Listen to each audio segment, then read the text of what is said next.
안녕하십니까. 또 여러분을 또 이렇게 뵙게 돼서 반갑습니다. 오늘은 지난 그 시간에 이어서 제4단계, 네 번째 단계, 물두멍 단계를 우리가 이제 같이 공부하도록 하겠습니다.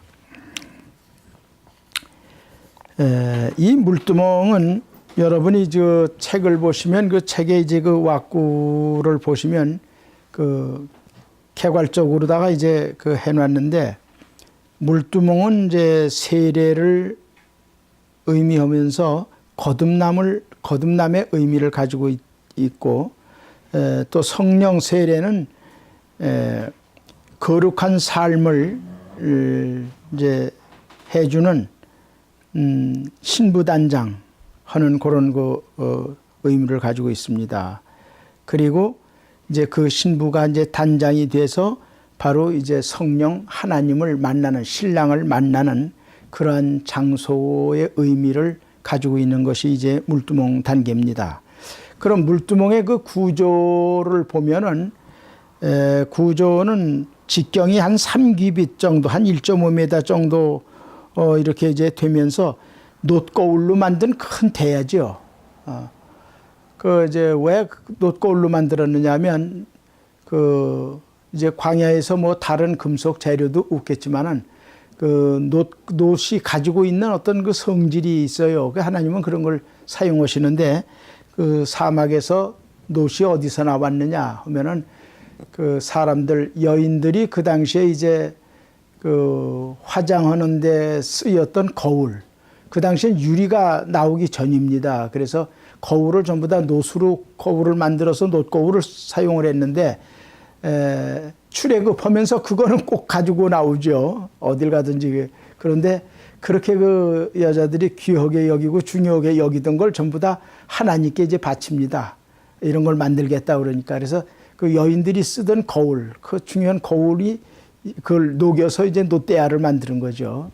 그래서 그 놋대야가 가지고 있는 의미가 여러 가지가 있지만 변치 않는 의미, 변치가 않습니다, 놋이. 거기다가 놋은 닦아 놓으면은 거울이 됩니다. 그래서 거기서 그 거울에서 자기 모습을 이제 볼 수도 있고,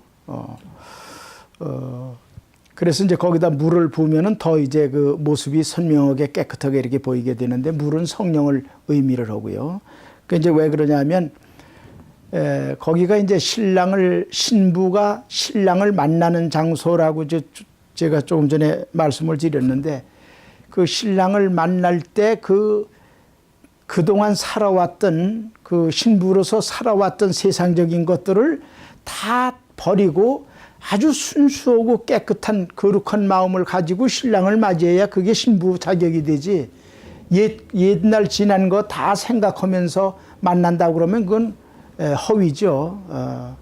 그런 신부 자격이 없죠. 그래서 그 모든 것을 신랑을 만나는 자리이기 때문에 신부로서 모든 게 다 버리고 순수하고 깨끗한 마음으로 만나는 곳이다. 이렇게 해서 이제 그런 의미를 가지고 있습니다. 그래서 그런데 이제 실제적으로도 제사장들이 성막 안에 들어가서 하나님을 섬기는 데 있어서도 하나님 앞에 나가려면 깨끗한 마음을 가지고 나가야지 하나님께서 받아주시거든요. 그래서 육신으로 지은 죄, 마음으로 지은 죄, 모든 것을 다 깨끗하게 해야 되기 때문에 이제 그 성전에 들어가기 전에 거기서 손과 발을 먼저 닦고, 그것도 이제 더러운 뭐 다른 것도 만졌을 수 있고, 더러운 발로 여기저기 댕겼을 수 있고, 그러니까 그런 것까지도 알게 모르게 저지른 것까지도 깨끗하게 닦는 의미를 가지고 이제 손발을 씻고 들어가게 이렇게 이제 됩니다. 그러면 왜 거기서 몸은 안 씻고 손발만 씻고 들어가느냐? 그렇게 얘기하실지도 모르지만은 이미 몸은 씻은 사람들이에요.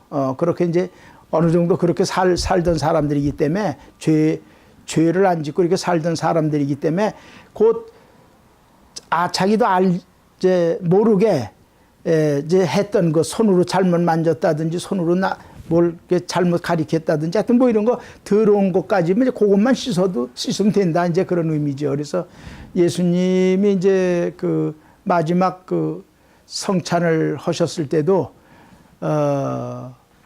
발과 손을 씻어주려니까 베드로가 그러잖아요. 저희 몸까지 씻어주십시오. 그러니까 이미 몸은 씻었느니라 손발만 씻자 이렇게. 그래서 이제 그런 의미를 가지고 거기서 손발을 씻고 들어갑니다. 그래서 이제 그 의미는 물두멍과 이제 세례를 거기서 받는데 물두멍 세례를 받게 되는데 그것은 거듭남을 의미하는 거다. 크게는 거듭남. 그래서 세마포와 신부 단장을 하고 거룩한 삶을 살다가 와서 신랑을 이제 만나는데 그 신랑이 바로 누구냐 하면 성령님이시죠. 그래서 그런 거를 의미하고 있다는 것을 이제 앞에서 설명을 하고 있습니다. 자, 그럼 이제 98페이지로 이제 넘어가서 물두멍과 세례 이렇게 지금 이제 나와 있습니다. 그래서 뭐냐면 이 물두멍이 금방 물두멍만 통해서 이렇게 들어가지는 게 아니라 물두멍까지 오는 그 과정이 있었지 않습니까? 그 과정은 뭐냐면 아주 어린 아이가 이제 차츰차츰 부모를 알아가면서 그러면서 이제 배우는 거죠. 아, 우리 부모가 이렇구나 저렇구나. 그래서 국민학교 나오고 중학교, 고등학교 나오고 대학 나오고 그래서 이제 결혼을 하듯이 똑같은 그런 과정, 지정의를 통해서 인간이 만들어지고 지정의를 통해서 모든 것들이 결정하고 바른 길을 갈 수 있는 그 하나님이 우리를 창조했던 그 창조 원리대로 우리를 교육을 시켜서 우리를 변화시키고 성장시켜서 바른 사람으로 만들어 가시는 거죠. 그 과정을 그냥 덮어놓고 예수 믿습니다 그런다고 그래서 이 변화가 되는 것도 아니고 봉사 잘한다고 해서 변화가 되는 게 아니고 우리의 삶 속에서 그런 과정, 지정의 과정을 그러니까 머리로 먼저 지식적으로 알아지고 알아졌으면 그게 가슴으로 내려와서 사모하는 마음, 뜨거운 마음이 생기고 그래서 그것이 이제 행위로다가 이어지는 거죠. 그래서 말씀과 행위는 일치돼야 그것이 정상입니다. 알기는 많이 아는데 행위가 따르지 않는 거 그것은 죽은 믿음이죠. 그래서 이제 그렇게 되도록 하나님께서 이미 성막 안에다가 그런 과정을 만들어 놓으시고 그렇게 훈련을 시키신 거예요. 훈련을 시키시고 그게 이제 훈련된 다음에 실습을 시키시고 그래서 가나안 땅을 들어가 정복을 하게 됩니다. 참 그 하나님의 이치를 가만히 생각하면 너무나 아주 합리적이고 과학적이고 조직적이고 이런 걸 우리가 이제 볼 수가 있죠.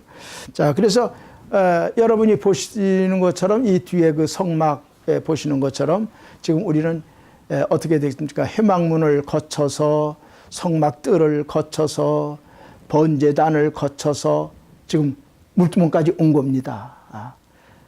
이 과정이 없이는 안 되는 거죠. 물두멍에 배란간 나타났다고 그래서 뭐가 되는 게 아니라 그 삶이 지정의를 통해서 들어오는 그 과정처럼 그 삶이 그렇게 돼야 성장을 하는 거예요. 성장.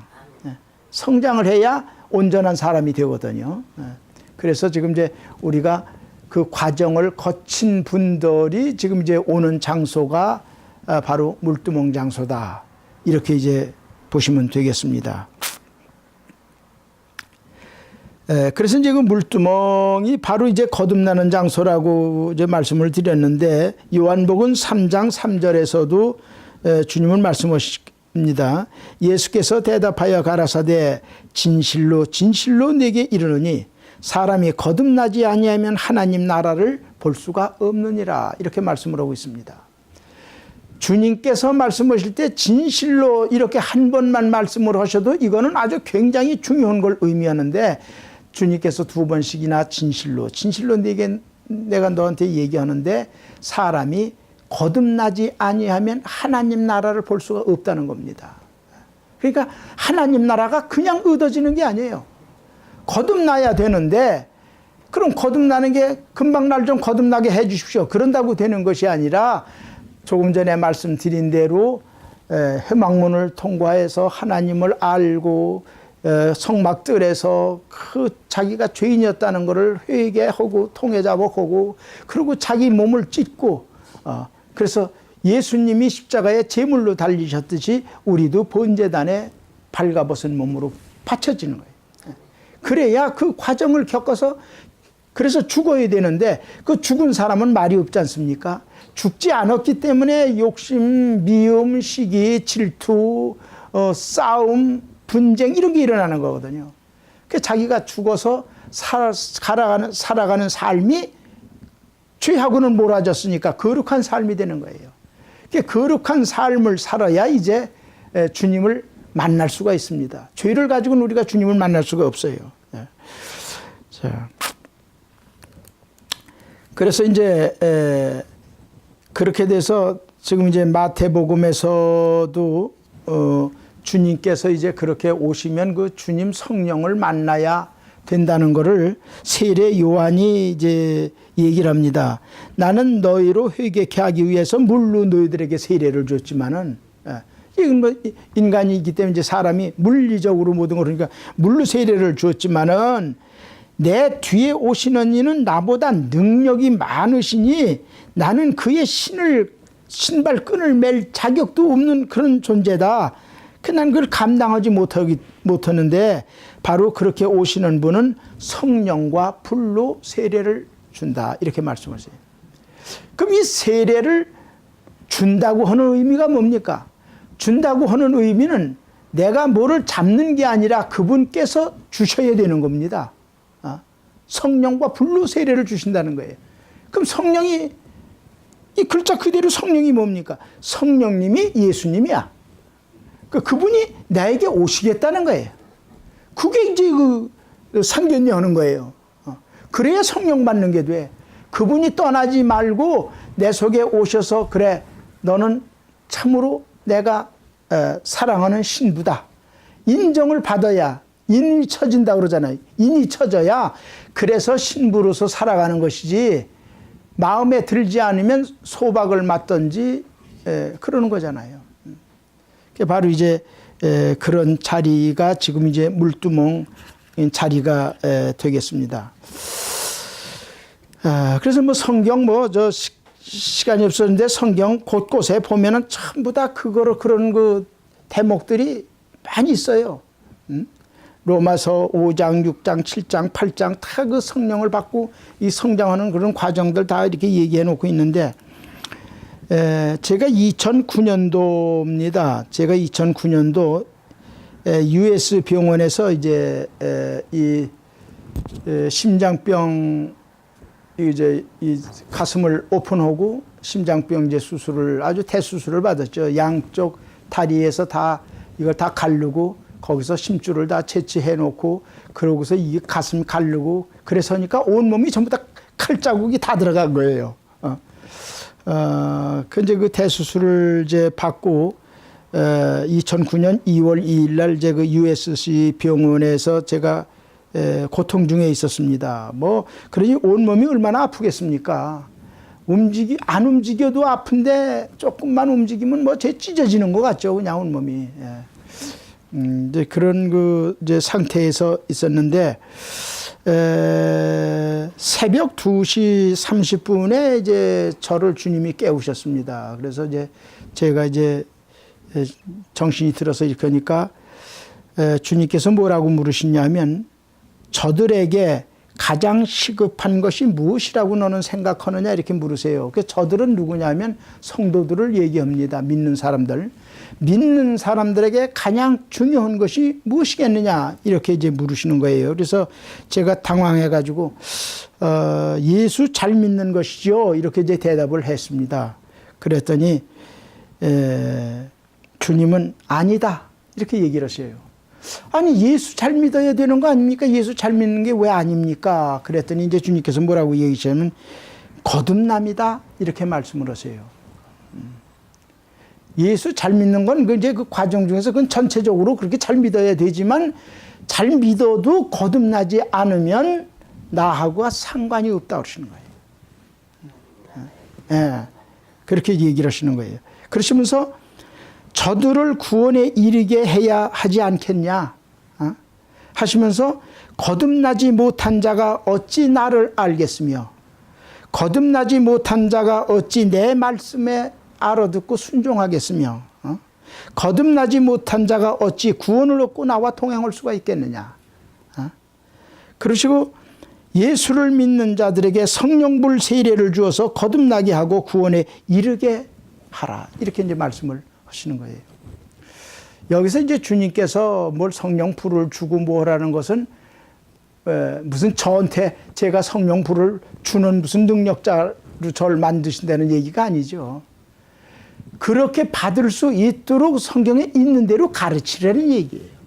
그렇게 그래서 성령으로 거듭나지 아니하면 성령으로 거듭나는 거는 성령 세례를 받아야 거듭나는 건데 그러지 않으면 안 된다는 그 말씀을 해 주시는 거예요. 그래서 제가 그 말씀을 이제 듣고 주님 이제 가시고 많은 생각을 하면서 저도 눈물을 흘렸습니다. 그래, 거듭나야 되는데 나는 거듭나 있는가? 예수 믿는다고 목사라고 강대상에서 남을 가리키고 뭐하고 이렇게 살아온 내 인생이 정말 하나님 보시기에 아름다운 인생이었고 거듭나서 나를 만나는 사람들마다 생명이 살고 말씀이 살고 거듭나는 그런 생명으로 들어가고 이렇게 됐는가? 근데 부끄럽게도 제가 생각해 보니까 제대로 살질 못했어, 저 역시. 그래서 제가 참 눈물을 많이 흘렸습니다만은 오늘날 예수 믿는 사람들은 수많은 사람들이 예수를 믿습니다. 뭐 몇십억 그저 지금 예수를 믿죠. 예수 믿는 사람들 보면 숫자는 참 많아요. 근데 그럼 그 사람들이 다 거듭나서 다 구원 얻겠느냐? 다 나름대로는 열심히 합니다. 새벽 예배도 빠지지 않고 나가죠. 뭐 물질로도 잘 드리죠. 봉사도 잘하죠. 전도도 잘한다고 선교지 이리 뛰고 저리 뛰고 하죠. 남이 보기에는 외관상 보기에는 참 저 사람 열심히 한다. 그런데 정말 그 사람이 거듭났냐고 우리가 따지고 들어가면 몇 사람이나 거듭나졌을런지. 나름대로는 성령이 임했고 성령하고 동행한다고 그러고 성령 받았다고 그러고 뭐 이렇게 하는데 정말 성령님이 임해서 성령님과 동행을 하는 건지 신부로서 하나도 손색이 없이 그렇게 살고 있는 건지 그런 걸 이제 생각하면서 그래서 주님께서 하늘나라 가는 사람은 아주 적은 수라고 말씀하셨던 얘기가 생각이 나더라고요. 그래, 믿는 사람은 많지만은 거기서 정말 제대로 믿는 사람이 얼마나 되겠느냐. 그렇다고 보면 지금 교회 나가는 사람 말고 전도하고 해야 된다고 그러고 뛰어다니는 사람들 어느 것이 더 중요한 건지 자기 식구들, 자기 가족들 또 옆에 있는 친구들 옆에 있는 사람들, 자기 교인들 이 사람들 하나 제대로 이끌고 가지 못한다고 한다면 전부 다 이리 뛰고 저리 뛰고 선교지로 뛰어다니는 거 그거 다 헛된 일 아니겠습니까? 지금 주님이 언제 오실지 모르는 마지막 때라고 얘기들을 하고 지금 종말 때가 가까웠다고 입술로는 얘기를 하면서 그럼 얼마나 중요한 때입니까? 언젠가 주님이 오시면 바로 이거는 이제 종말이 되는데 종말 때 주님 오셔서 방주 안에 몇 사람이나 타겠습니까? 이 종말에 대한 경고는 무서운 겁니다. 근데 사람들이 깨닫질 못해. 하나님은 실존의 하나님 아니십니까? 옛날 하나님 따로 있고 지금 하나님 따로 있고 그런 게 아니잖아요. 옛날에 이 세상을 창조했던 그 하나님이 노아 때도 그 하나님이 계셨고 소돔과 고모라 때도 계셨고 아브라함 때도 계셨고 모세 때도 계셨고 사도 바울 때도 계셨고 지금도 내 곁에서 우리 곁에서 계신 하나님입니다. 그 하나님이 일구월심 단 한 가지 그 하나님의 생각은 죽어갈 수밖에 없는 우리 자기의 자녀들을 구원하시는데 모든 총력을 경주하고 있습니다. 그분이 무슨 짐승, 무슨 코끼리 구원하고 무슨 사자가 지금 멸종 위기에 달렸으니까 그거 구원하고 그런데 정신 있으신 분이 아니에요. 오직 내 자녀 지옥에 안 가도록 구원하시려고 하는 그분. 그분이 지금도 우리를 구원하시려고 그렇게 옆에서 애쓰시는데 그분의 얘기를 전혀 믿지도 않고 그분이 실제 여기 와서 있는 것도 안 믿어. 어떤 걸 믿습니까? 막연한 하나님입니다. 막연한. 뭐 하나님이 계시다니까 있겠지. 어디 계시는데 글쎄 뭐 남들도 얘기하는데 내 마음속에 계신다고 하니까 나도 내 마음속에 계셔. 그럼 마음속에 어디 계시는데요? 글쎄요. 그냥 뭐 마음속에 계시는 거지. 구체적이질 못해. 실존이 없어. 그분은 창조했던 그분이나 지금 계시는 그분이나 똑같기 때문에 그분은 계속 죽지도 않고 살아계시기 때문에 그게 실존이야. 실존. 그러니까 창조 때만 하나님이 아브라함아 부르신 게 아니라 지금도 우리를 부르시는 줄 믿으시기 바랍니다. 근데 우리가 못 알아들어. 영이 타락해가지고 영이 다 썩어 빠지고 죽은 영이 되니까 그분이 아무리 문을 두들기고 불러도 대답이 없이 그냥 나는 이대로 좋습니다. 사는 거예요. 근데 사람이 얼마나 한 번 타락해 놓은 사람, 마귀에게 잡혀 있기 때문에 그 사람이 얼마나 변하기가 힘든 줄 아십니까? 참으로 힘들어. 노아 방주 때 하나님께서 이제 내가 물로 심판을 할 때가 이제 오는데 너희들이 구원받기 위해선 방주를 지어라. 알려주셨어요. 그 이제 노아가 방주 짓자고 아무리 아우성을 쳐도 딴 사람들 콧방구도 안 껴. 비도 안 오고 이렇게 살기 좋은 세상인데 나가면 뭐 여자투성이고 뭐 허머는 그저 뭐 아무거나 기운이 있으면 그저 남의 거 빼서 뭐 먹고 사는데 지장 없고 쾌락 누리고 이렇게 사는데 무슨 뚱따지 같은 소리냐? 아무도 호응하는 사람이 없어. 그 노아 식구 8식구만 그걸 배를 만드느라고 120년 동안 그랬는데 그 120년은 하나님께서 120년 동안을 기다리고 우리를 불러주신 기간입니다. 그때도 온 사람이 없어. 하나님이 얼마나 기가 막히시겠습니까? 죽을 수밖에 없는 그 아주 그냥 악질적으로 그냥 악한 뭐 그 자식들이 돼가지고 하나님께 삿대지라고 하나님이 어디 있냐고 그러고 제 잘났다고 그러고 지가 하나님 노릇하고 그러는데 제가 만약에 하나님이었다면 다 때려 죽였을 거예요. 근데 하나님은 그걸 참고 계속 부르셨어. 근데 온 게 8명만 왔어. 그 많은 사람이 8명만. 얼마나 가슴이 아프겠습니까? 이미 이제 배는 하늘은 칠흑같이 어두워지죠. 번개는 내리치죠. 비바람은 몰아치죠. 땅에서 막 물이 터지죠. 물이 차올라 옵니다. 그때서 이제 이 사람들이 두려워져.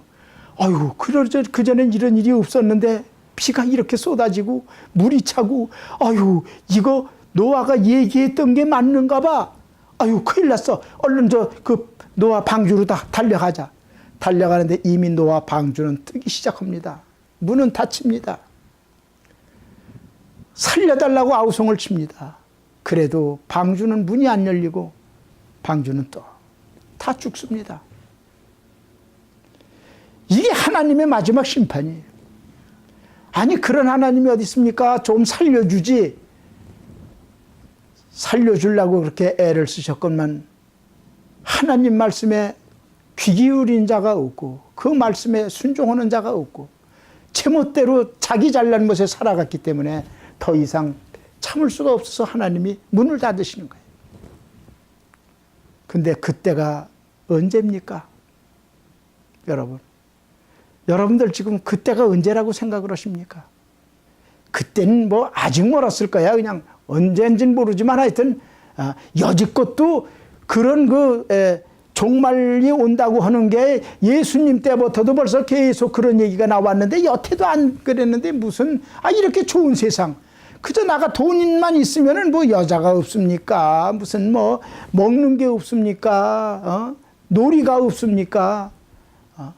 그리고 권력 있으면 누가 함부로 건드리지를 못하고 제멋대로 하고 남의 거 뭐 뺐든 뭐든. 죄를 졌어도 권력으로 눌러버리면 판결도 좋게 나오고 얼마나 살기 좋은 세상이야. 괜히 예수쟁이들 괜히 종말하고 괜히 겁만 주고 그러는데 얘기를 해도 듣는 자가 없어. 듣는 자가 없어. 하나님은 그래서 말씀하십니다. 너희가 일기를 보고 천기는 분별할 줄 알면서 어째 세상 돌아가는 걸 보면서도 어떤 일이 일어날 거 하나님의 역사는 생각을 못하느냐. 일기는 보면 알잖아요. 우리가 저녁에 노을이 벌겋게 지면은 내일 날이 맑겠구나. 아주 틀림없이 맞춰. 아침에 노을이 벌겋게 지면은 오늘 낮에 비가 오겠구나. 낮이 굳겠구나. 알아요. 근데 세상 돌아가는 건 보면서 왜 모릅니까? 어떻게 살아야 구원을 받는지 왜 모릅니까? 지금 세상 돌아가는 걸 보니까 성경에 예언한 대로 세상이 빨라지고 국가와 국가가 민족이 싸우고 미워하고 질투하고 하고 윤리와 도덕이 무너지고 엉망진창이잖아요 지금. 동성애가 풀려서 난리를 치고 참으로 세상이 지금 혼탁한 때가 지금 때입니다. 그러면 그분이 이제 모든 걸 이렇게 보여주시는데 가시적으로 보여주시는데 언제 오실지 모르는 거예요 우리는. 괜찮아 아직은 괜찮을 거야. 나 죽은 다음에 올 거야. 그러다 그 전에 오시면 그때서 나 살려달라고 해봐야 이미 때는 늦습니다. 내가 교회 지금 열심히 나가는데 봉사 잘하는데 얼마나 내가 목사님한테 충성을 하는데 나는 뭐 될 거야. 하나님께서는 그런 헛된 믿음을 거짓 선지자들과 더불어서 짝짝꿍하는 믿음이라고 했고 하나님께서는 그걸 잘못됐다고 거들떠도 안 보시는 거예요. 그럼 어떻게 해야 잘 믿느냐 하는 거 생각을 한 번은 해봐야 될 거 아니에요. 어떻게 해야 그럼 내가 구원을 받느냐. 지금 주님이 오시면 내가 구원을 받을 자격이 있느냐. 내 아내는 구원을 받을 수 있을까. 내 주변의 형제들은 구원을 받을 수 있을까? 지금 내가 잘 믿고 있는 건지, 내 믿음이 지금 어디쯤 가 있는 건지, 한 번쯤은 좀 생각을 해봐야 되지 않습니까? 근데 전혀 무감각해. 마지막 때가 되면 그런 때가 온다고 성경에 예언이 됐어요. 마지막 때가 되면 죄가 뭔지 분별이 안 되는 거예요. 죄 가운데 있으면서도 그게 죄가 아닌 걸로 생각을 하는 거예요. 마비가 돼서 그래요. 마비가 돼서. 그래서 주님께서는, 그래서 하나님께서는 그 죄를 점검하는 방법도 이미 말씀을 하셨고 구원 믿는 방법도 어떻게 해서 믿어라. 내가 너희를 지정의를 다 주고 이렇게 그 모든 거를 그렇게 창조를 했는데 그런 믿음도 그렇게 해야만 너희들이 바른 길로 들어서서 너희들이 변화돼서 거듭나가지고 구원을 얻는다 하는 것을 얘기해 주신 거예요. 바로 그 공부가 성막 공부입니다. 하나님께서 성막을 지으라고 해놓으시고 성막을 통해서 그 과정을 아주 소상하게 하시고 훈련을 시키셨어. 하나님은 덮어놓고 그냥 심판하시는 분이 아니라 먼저 이론적으로 알려주십니다. 그리고 훈련을 시키십니다. 훈련을 시키시고 실습을 시키십니다. 실습에 합격이 되면 오케이야. 근데 이스라엘 백성들이 출애굽해서부터 가나안 땅에 들어가서 이스라엘을 만드는 데까지 과정이 그 과정 속에 그대로 녹아 들어가는 거예요. 그렇게 해야 하나님이 그 과정 속에서 키워가시고 알려주시고 그러는 거예요. 참 우리 하나님 얼마나 감사합니까? 얼마나 사랑이 많으시면 그걸 일일이 이론적으로 일러주시고 그러고 그거를 또 실습을 시키시고 훈련시키시고. 그래서 우리는 그 하나님이 그런 과정 속에서 만들어 놓으신 과정 속에서 우리는 살아가야 되는 겁니다. 지금 그렇게 살고 있어요. 근데 그거를 모르기 때문에 이건 재수 없어서 내가 지금 이렇게 되고 돈 많은 놈들이 돈을 다 가져가서 내가 못 사는 거고 뭐 전부 다 불평불만이죠. 전부 다 다른 사람 책임이야. 내 책임은 없는 거예요. 잘못 살아가는 겁니다. 그런데 참 감사하게도 하나님께서 그거를 지금 오셔서 지금 이 성막이라고 하는 것을 통해서 일깨워 주시고 지금 이제 이걸 통해서 끌고 가시려고 그러는데 어떻게 끌고 가시는지는 전 모릅니다. 저는 그냥 대피를 해서 불러주시는 주신 거 그대로 그냥 쓴 건데 쓴 재주가 글재주가 없어서 쓴 것조차도 저는 죄송스럽게 생각하고 하나님의 뜻을 제대로 옮기지 못한 걸 이런 걸 죄송스럽게 생각할 뿐이지. 저도 얼마나 미련한 목사느냐 하면 제 나름대로는 의롭게 살려고 애를 썼고 뭐 이렇게 했지만은 전혀 하나님의 그 깊은 의도를 제가 깨닫지 못하고 저도 살았습니다. 그래서 덮어놓고 교회에 충성하고 열심히 나오면 그게 아주 믿음이 좋은 걸로 착각을 저도 하고 그랬던 때가 있습니다. 목사들이 무엇 때문에 성도들의 비유를 맞춥니까? 성도들 비유가 하나님보다도 큽니까? 왜 두려워합니까? 진리는 변하는 것이 아니기 때문에 진리는 어딜 가도 목에 칼이 들어와도 진리는 진리대로 외쳐야지. 그게 정상적이지. 그게 정의로운 거지. 성도들 눈치를 봐가면서 하는 거, 그 잘못된 관행 때문에 지금 교회들이 다 타락을 하지 않았습니까? 이제는 정신 차릴 때가 됐습니다. 성령님을 만나는 게 그냥 만나지는 게 아니라 죄를 가득히 가지고 있는데 성령님이 어떻게 오십니까? 성령님을 만나려면 하나님은 죄가 없으신 아주 선한 분이기 때문에 죄 있는 사람을 안 만나셔. 하나님은 죄를 씻고 와라 이거야. 죄가 없어야 하나님하고 코드가 맞아. 죄 가지고는 하나님이 죄는 죽어요. 사망이야. 사망이라고 그랬어요. 그러니까 죄 가진 사망할 사람하고 하나님이 그 사람을 구원해 주시려고 하는 것이지 사망하면 죄를 가지고 있는데도 하나님은 사랑이시니까 그냥 아무나 만나서 아무나 데리고 구원 문 열고 들어가시는 분이 아니란 말이에요. 그 문에 죄를 가지고 들어가면 죽어. 그래서 들어오라 그래도 죄인이 거기까지 갔다가 죽을까 봐 뒤돌아서서 지옥으로 지가 스스로 가는 거예요. 바로 그 성령님을 만나는 자리가 오늘 우리가 물두멍 자리가 성령님을 만나는 자리입니다. 과정이 다 거쳤어. 그래서 그 과정 속에서 합격이 돼서 그래서 이제 거기 와서 그럼 그동안 뭡니까? 이미 옛사람은 죽고 새로운 사람으로 거룩한 삶을 살아야 돼. 그 사는 자가 신부로서 이제 주님이 보시기에 신부로 자격이 있어. 옛날 거 다 버리고 미스터 김, 미스터 박 뭐 하던 거 옛날 성질 부리던 거 다 버리고 거룩하고 깨끗한 마음, 순수한 마음, 의로운 마음 그 마음을 가지고 살아왔을 때 세마포를 입혀줍니다. 신부 드레스를 입혀주는 거죠. 그랬을 때 신부는 정말 자기의 그 사람을 찾아서 헤매다가 만나서 그 사람하고 결혼식을 해서 세마포를 입는 그 자리가 감격하는 자리가 돼서 신부가 눈물을 흘리고 그 자리에 서는 겁니다. 하나님 감사합니다. 영원토록 내가 이 사람의 아내가 돼서 배필이 돼서 영원토록 지아비만 섬기면서 제가 살겠습니다. 그래야 신랑이 또 기분 좋게 그래서 또 사랑하고 끌어안고 이렇게 되는 거죠. 근데 그 과정이 바로 이 물두멍 자리인데 그것도 없이 덮어놓고 예수 믿으면 구원받는다고 해가지고서 성령 받았습니다. 뭘 받았습니다? 성령을 언제 받아?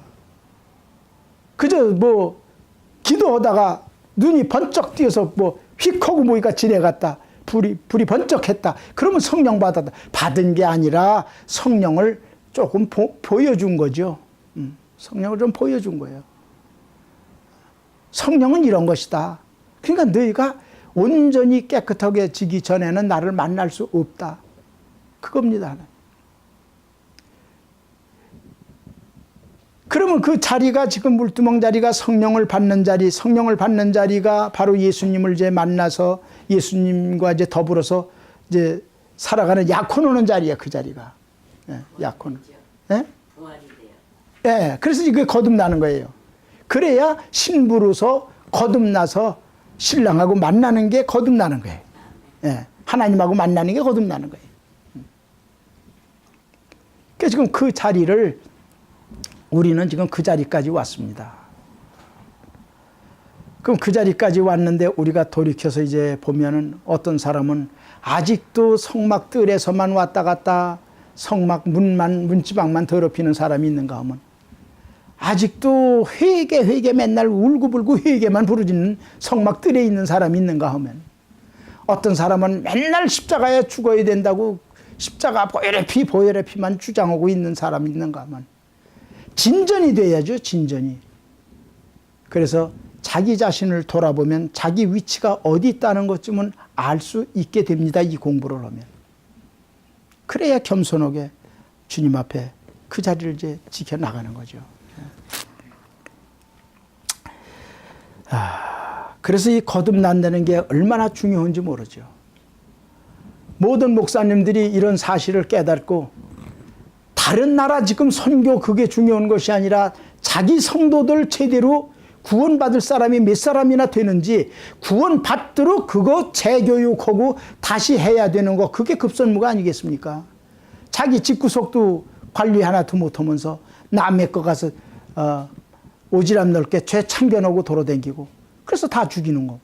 그게 뭐 하는 짓입니까?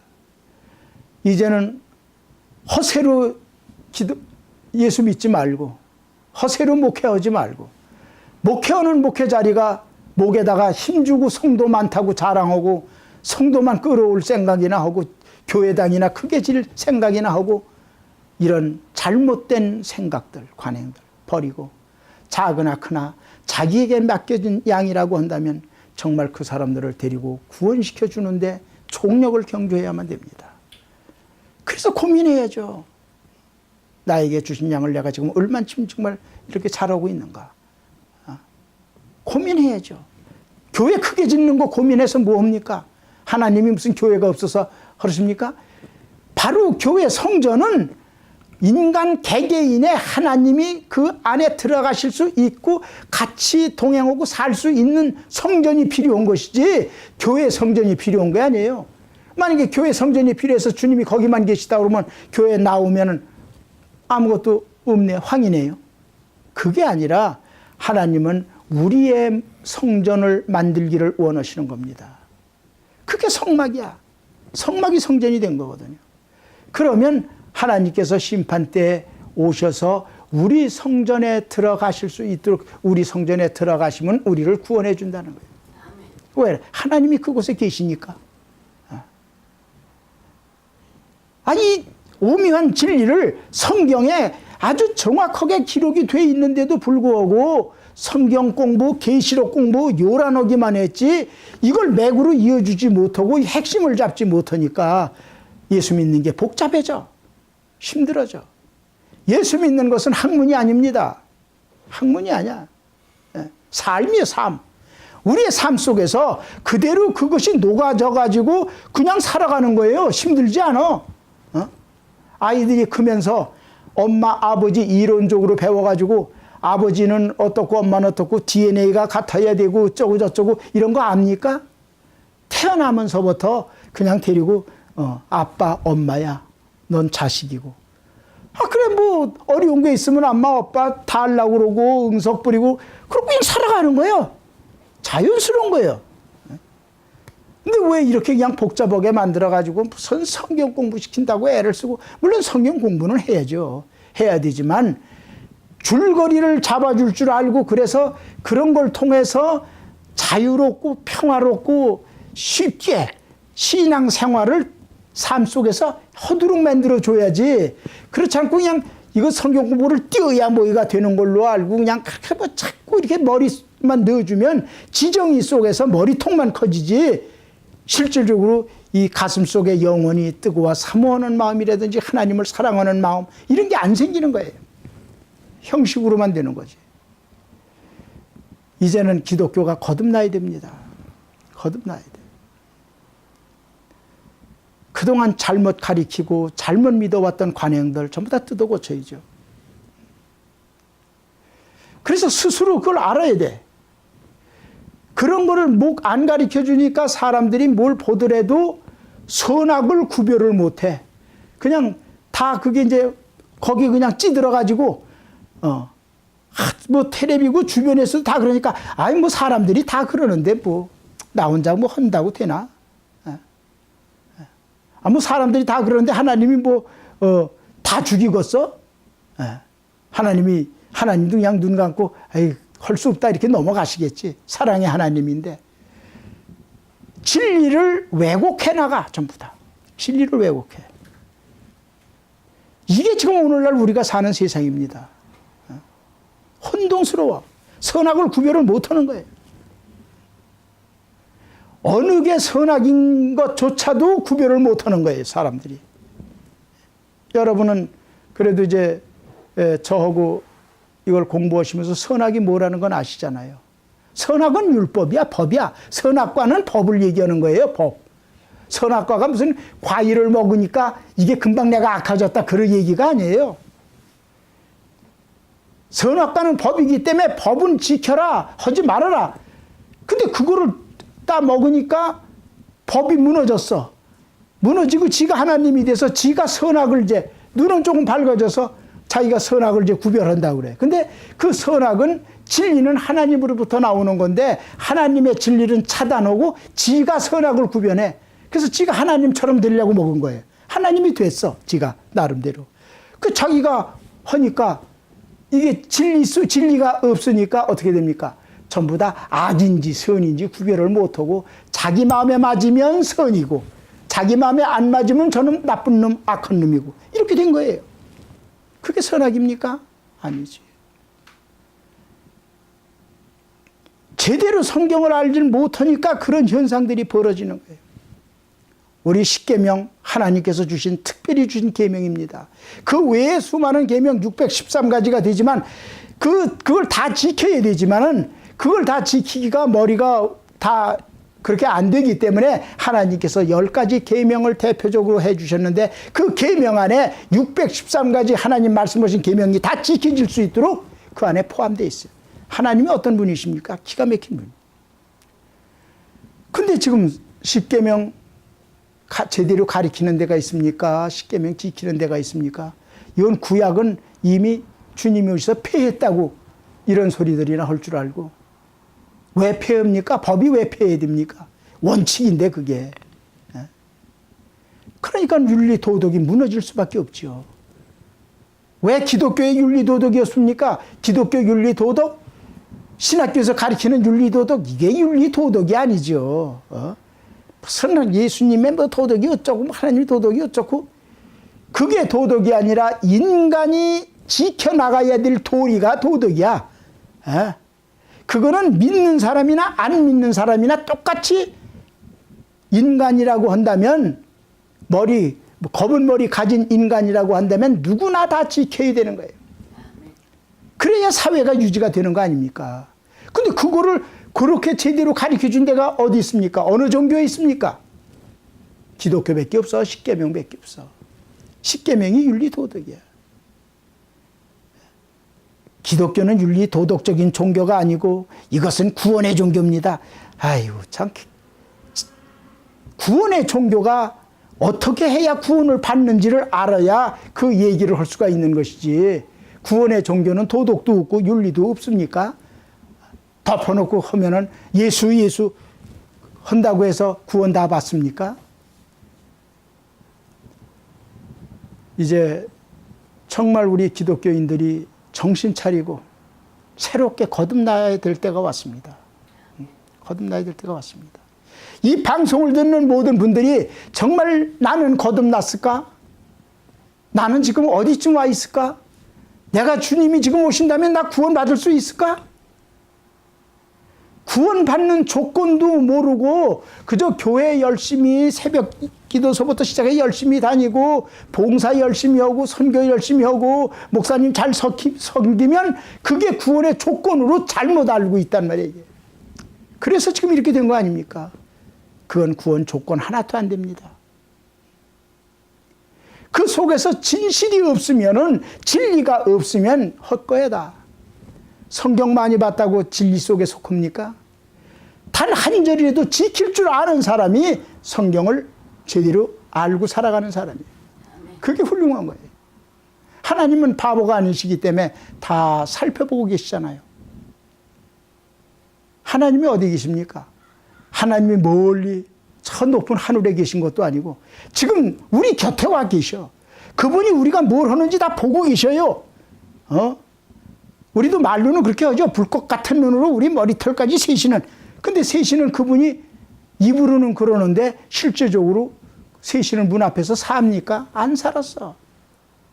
그분은 실존이기 때문에 지금 오셔서 죽는 분이 아니기 때문에 다 보고 계시고 우리 하는 소리를 다 듣고 계시고 우리 마음속까지 뭔 생각을 하고 지금 앉았는지 뭔 생각을 하고 떠드는지조차도 다 아시고 계시고 저울에 달아보셔. 그냥 하시는 게 저울에 달아보셔. 끼울면 끼울구나. 잘했으면 잘했구나. 상급 주시는 상 주시는 하나님이시라. 근데 그분 앞에서 우리가 함부로 행동을 할 수 있겠습니까? 왜 여러분들 함부로 살아갑니까? 뭐 때문에 하나님 없는 것처럼 삽니까? 물론 안 그러신 분들도 많이 있겠지만은 저도 그런 부류 속에서 그렇게 살아왔어요. 근데 그거는 잘못 살아온 표본이죠, 다. 하나님이 주시는 말씀대로 우리가 성막에 주시는 말씀대로 공부하지 않으면 변화가 안 돼, 그렇게. 물론 그러지 않고도 하나님 성령에 이끌려서 훈련받고 뭐 그래서 그게 차츰 깨지면서 스스로 알아가는 사람들도 있는데 그런 사람들은 아주 극소수의 사람이고 하나님은 가르치라고 했습니다. 가르쳐서 바르게 가르쳐서 바른 생활을 통해서 그들이 구원받을 수 있는 그리고 우리 모두 우리 방송을 듣는 모든 분들 외에도 다 수많은 사람들이 구원되기를 소원합니다. 오늘 여기서 마치도록 하겠습니다. 감사합니다.